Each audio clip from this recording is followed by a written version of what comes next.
I still see a hint of yellow. Is there any way we could go blonder?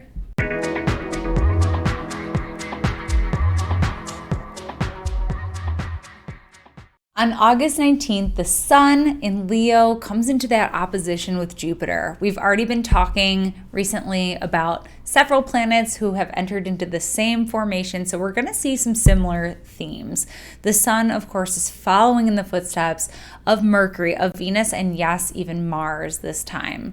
So the sun is kind of the last one to oppose Jupiter in Aquarius, and it's kind of interesting because the sun has free reign in the sign of Leo. The sun, of course, is at home in Leo, and not for much longer. Like, this is like the last of the sun in Leo. Unfortunately, this may be one of the last major aspects from the sun. And yeah, it is. It is the last major aspect from the sun in Leo to any other planet. So this is kind of the sun in Leo's last stand for this Leo season. So yeah, we've already explored some themes along this Leo-Aquarius axis, which we've also explored there because of Saturn.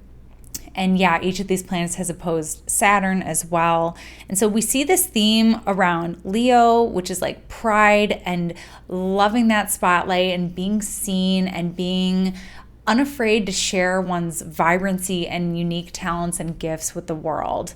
And yeah, like that's what we're here for, right? And that's why the sun has its rulership in the sign of Leo. If you watched my new moon video for patrons, I went through and described which house Leo rules in each rising sign's chart and why that's super significant.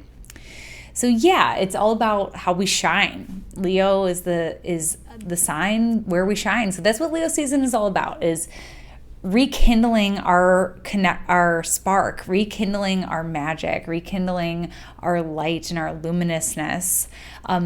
Coming into that opposition with Jupiter, there can be a sense of overdoing, or there can be the sense of not feeling enough, which can be really hard, especially when we have several planets in Virgo right now.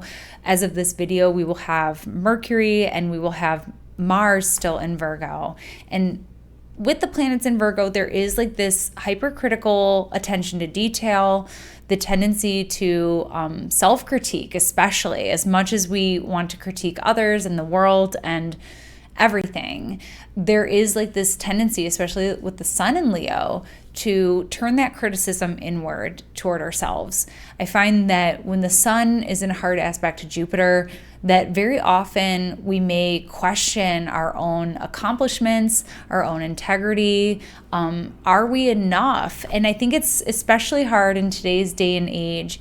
I mean, it was still hard when we were growing up, right? Like with celebrity magazines and stuff like that. But I mean, in the day and age of social media where everything is curated and cultivated, and, there can be this really intense idea of comparing ourselves to other people, especially with Venus and Libra, this idea of comparing ourselves to other people and only focusing on what's being shared, only focusing on the good stuff, only focusing on the successes of others.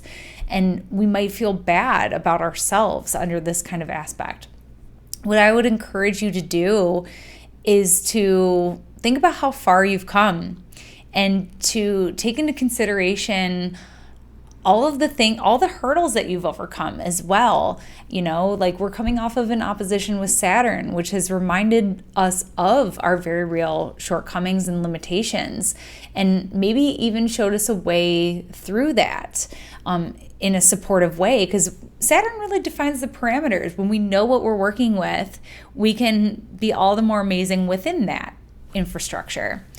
But yeah, I think like this overdoing energy, or this energy of not feeling like you're enough, can be very, very real during this sort of opposition, especially if Jupiter or the sun is one of your time lords this year, or if they are one of your ruling planets. This may be especially felt.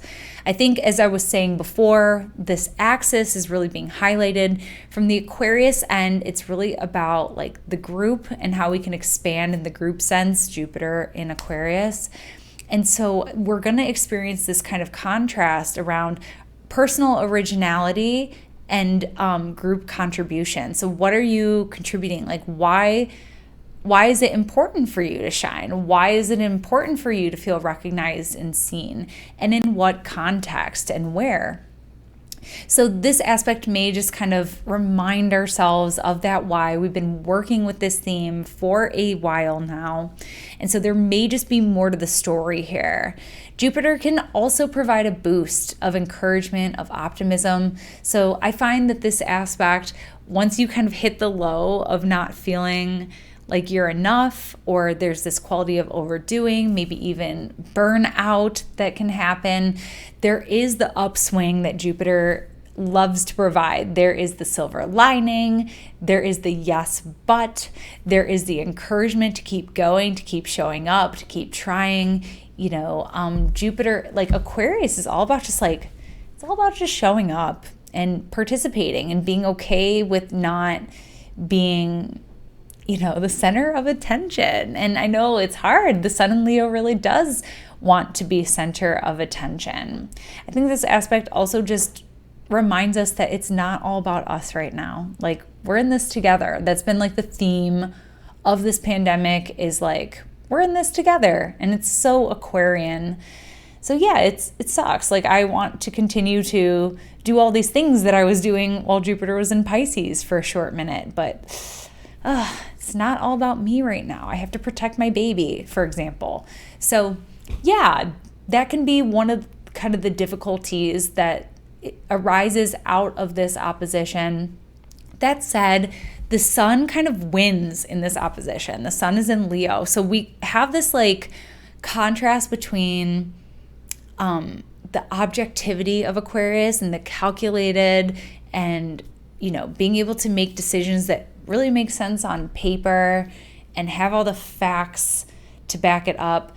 But, the Sun in Leo is like passion and doing something because you feel divinely inspired, because you just like, it's in your heart, and it's because it's something that you really want to do. So we may experience this kind of contrast between what's in my heart and what I'm passionate about, and, my civic duty kind of thing. And it's not easy. It's not easy times, y'all. But anyways, that is a little bit about the Sun opposite Jupiter. Be careful to watch your energy.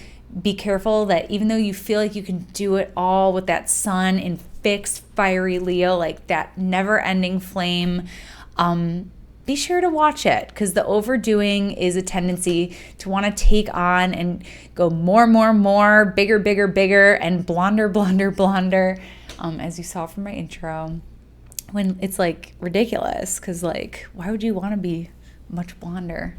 I don't know. Anyways, I'm an ex-hairstylist. Anyways, that was your astrology shot of the day. And I hope that this aspect rounds out a wonderful, enlivening, but yes, very active week. And I will catch you next time. Bye. Thank you so much for joining me today. If you want more astrology in your world, you can join me on Instagram, Twitter, and yes, even Patreon. I've got special offerings there. Also, you can connect with me on my website. You can book your reading there. You can also check out my classes and offerings. If you want to study the art of astrological forecasting, Timing with Transits is an 11-week mentorship, and that begins in 4 weeks. That begins on September 8th. So I hope to see you there.